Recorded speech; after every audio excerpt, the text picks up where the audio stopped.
दैविक के माँ पापा ने पंडित जी को बुलाकर आरती और दैविक की शादी का सुमुहूर्त निकलवा लिया। मुहूर्त 4 दिन बाद का निकला था।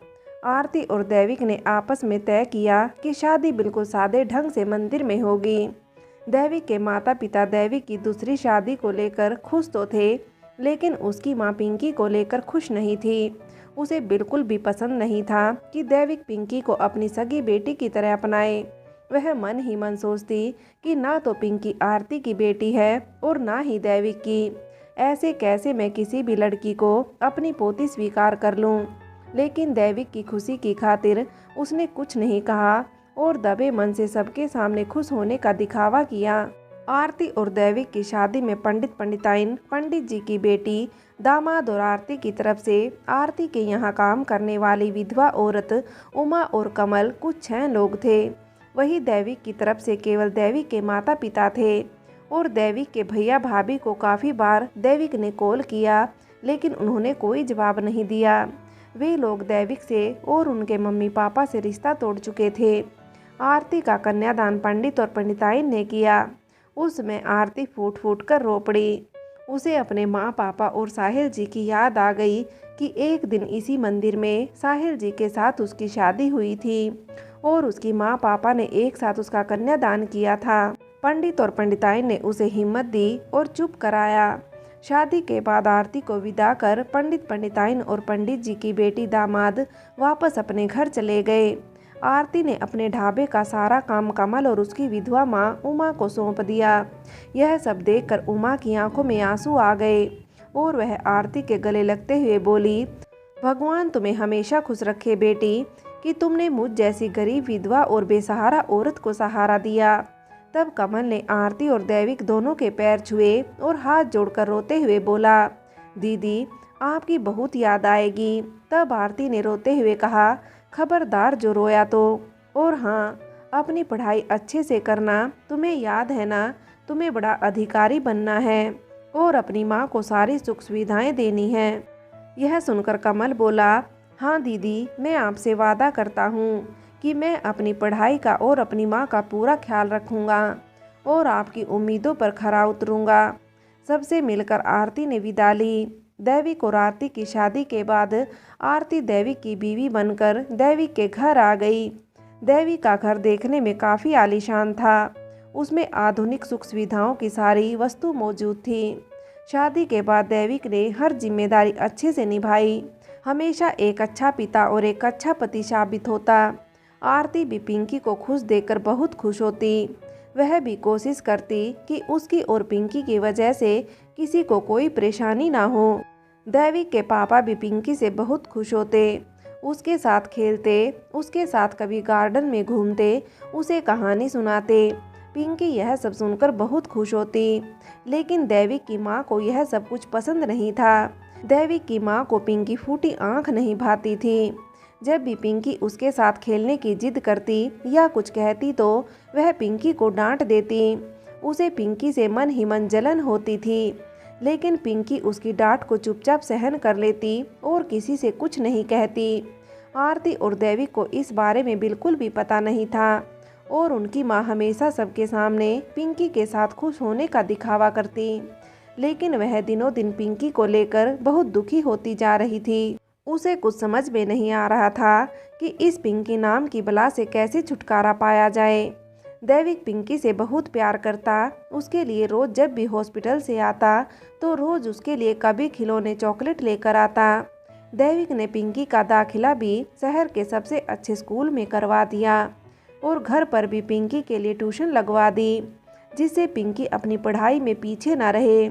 आरती यह सब देखकर कभी कभी अकेले में साहिल को याद कर रो पड़ती और कहती, साहिल जी, मैंने ना चाहते हुए भी आपकी जगह दैविक जी को इसलिए दी क्योंकि मैं पिंकी को हमेशा खुश देखना चाहती थी और मुझे लगता है कि पिंकी यहाँ हमेशा खुश रहेगी। दैविक जी बहुत अच्छे इंसान हैं। वह मेरा और पिंकी का बहुत अच्छे से ख्याल रखते हैं। ऐसा लगता है कि दैविक जी को देखकर कि जैसे भगवान ने आप दोनों के शरीर अलग दिए लेकिन आत्मा एक हो। कहीं बातें तो ऐसी हैं दैविक जी में कि वह मुझे बार बार आपकी याद दिला देती हैं। साहिल जी, आज भी मेरे दिल में आपकी जगह वही है जो पहले थी और मैं आपको कभी नहीं भुला पाऊंगी। ये कहकर वह रो पड़ती। दैविक आरती को कभी किसी बात की तकलीफ नहीं होने देता। वह हमेशा कोशिश करता कि आरती और पिंकी को किसी बात की कोई तकलीफ ना हो। एक दिन आरती कमरे की सफाई कर रही थी, तभी अचानक उसे कुछ ऐसा मिला जिसे देखकर वह हैरान रह गई। एक दिन आरती कमरे की सफाई कर रही थी कि उसे दैविक की कुछ रद्दी किताबों के बीच एक शादी का एल्बम मिला।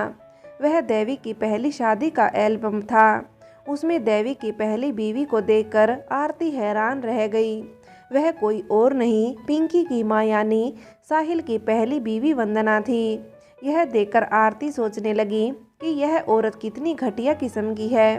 पहले अपने पहले पति और बेटी को छोड़कर अपने स्वार्थ के लिए ना जाने और कितने लोगों की जिंदगी के साथ खेलेगी। इस जैसी औरत मैंने आज तक नहीं देखी, जिसने साहिल जी जैसे देवता को ठुकरा दिया और दैविक जी जैसे इंसान को भी छोड़कर चली गई, केवल अपनी अय्याशियों के लिए। आरती अभी यह सब सोच रही थी कि दैविक ने उसके कंधे पर हाथ रखा और आरती से बोला, क्या हुआ, क्या देख रही हो?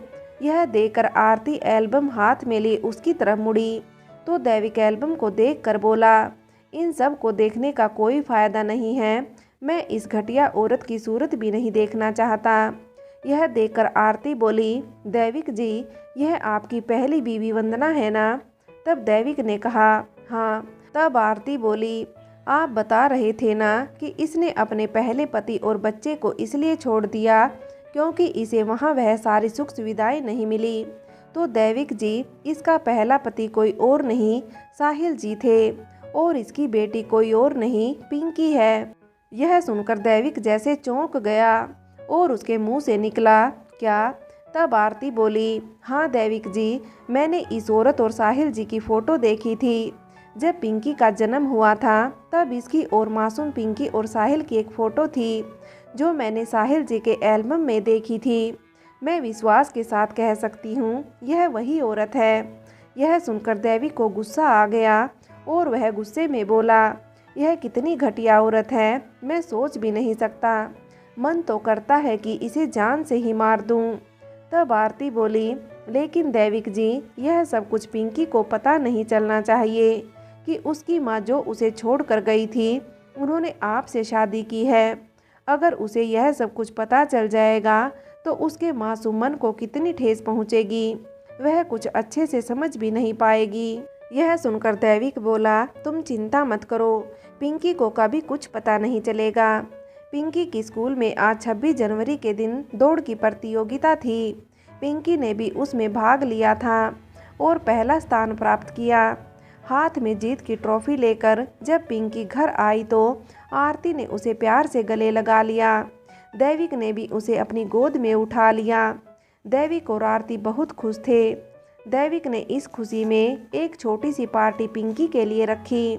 यह देखकर पिंकी बहुत खुश हो गई, लेकिन दैविक की माँ तो जैसे यह सब कुछ देखकर जल भुन गई।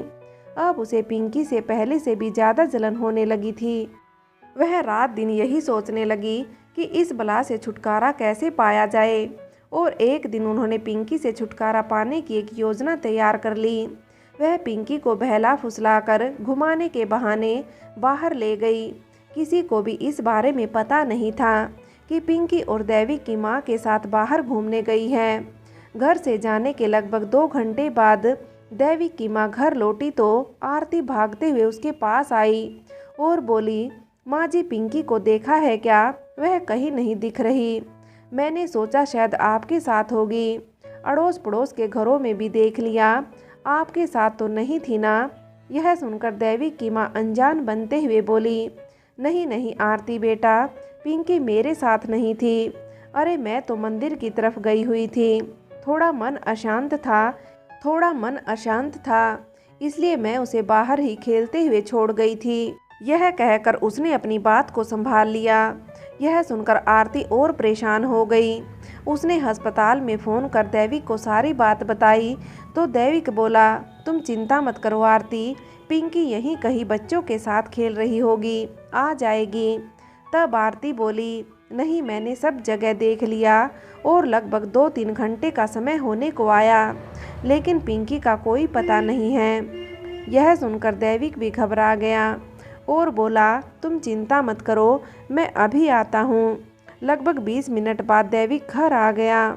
आरती का रो रो कर बुरा हाल था, तो दैविक ने आरती को हिम्मत दी और दोनों पति पत्नी पिंकी के गुमशुदा होने की रिपोर्ट लिखवाने थाने गए। लेकिन पुलिस ने भी उनकी रिपोर्ट लिखने से मना कर दिया कि जब तक बच्चे को गुम हुए 24 घंटे नहीं हो जाते तब तक हम रिपोर्ट नहीं लिख सकते। यह सुनकर दैविक गुस्सा हो गया और गुस्से में उठते हुए बोला, आप 24 घंटे की बात करते हैं या हमें अपनी बेटी की चिंता खाए जा रही हैं, या हमारा एक एक पल ना जाने कैसे बीत रहा है। पता नहीं हमारी बेटी कहाँ और किस हाल में होगी। तब हवलदार बोला, आप समझने की कोशिश कीजिए, यही कानून है। आरती ने आज पहली बार दैविक को इतने गुस्से में देखा था। वह दैविक को समझाकर घर ले आई। दैविक आरती को घर पर छोड़कर पिंकी को ढूंढने जाने लगा तो आरती बोली, दैविक जी, मैं भी आपके साथ चलूंगी। तब दैविक आरती को समझाते हुए बोला, आरती तुम यहीं रहो, मैं पिंकी को ढूंढने जाता हूँ। अगर पिंकी के बारे में कोई खबर मिले तो मुझे फ़ोन कर ज़रूर बता देना। यह कहकर वह आरती को घर छोड़कर पिंकी को ढूंढने निकल गया। सुबह होने को आई थी, लेकिन पिंकी का कोई पता नहीं चला। आरती बार बार दैविक को फ़ोन कर पिंकी के बारे में पूछ रही थी, लेकिन दैविक के मना करने पर आरती फिर दुखी हो जाती।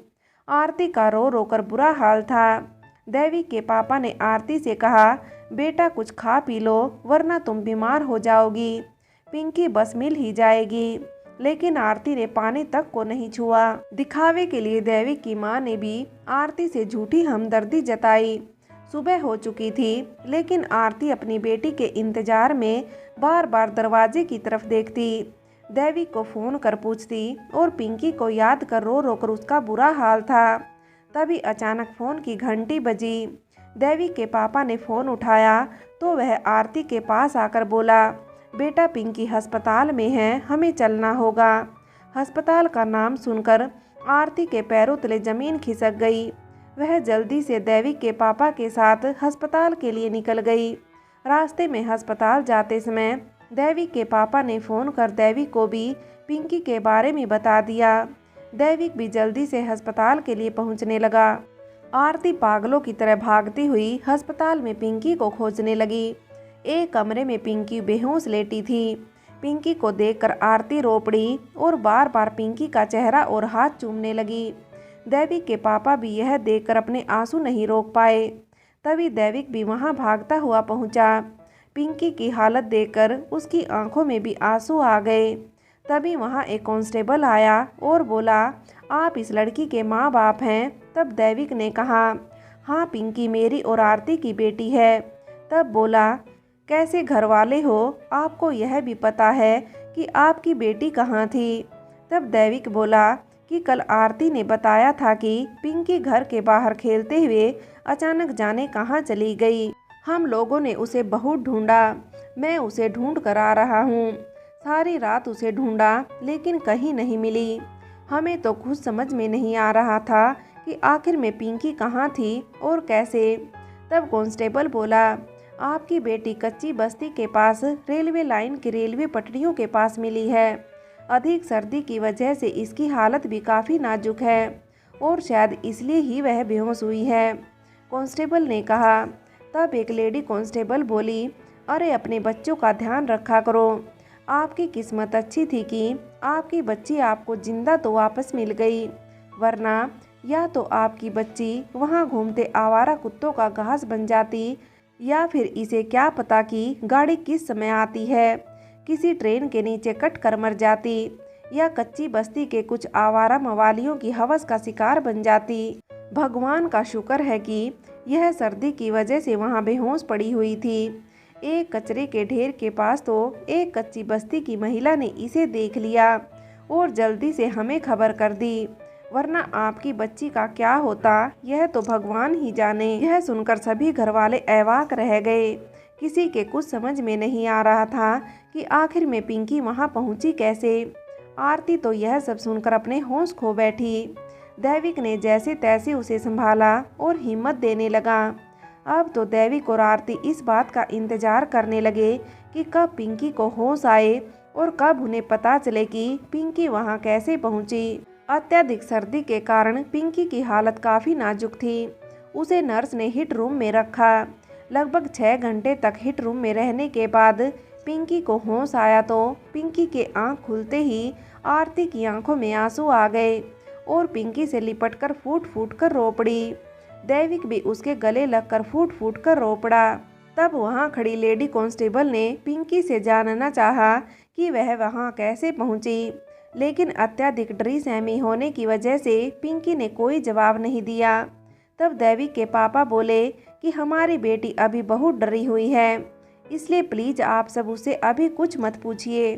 तब एक नर्स बोली, इसके दिमाग को गहरा सदमा पहुंचा है, धीरे धीरे आप सबके व्यवहार और प्यार से यह ठीक हो जाएगी। दैविक और आरती पिंकी को लेकर घर आ गए और उनकी माँ पिंकी को देखकर जैसे घबरा गई, लेकिन सबके सामने झूठी हमदर्दी दिखाने के लिए पिंकी के पास जाकर झूठे आंसू बहाते हुए बोली, पिंकी बेटा। जैसे ही वह पिंकी के पास पहुंची, पिंकी डर कर आरती से चिपक गई। यह देखकर सब घर वाले हैरान रह गए। पिंकी को अपने कमरे में ले जाकर आरती दिन रात उसके पास बैठी रहती और उसका ख्याल रखती। देवी की माँ इस बात से घबरा रही थी कि अगर पिंकी ने सब कुछ सबको बता दिया तो उसका क्या होगा। फ्रेंड्स, आगे की कहानी के लिए कहानी का अगला भाग देखें।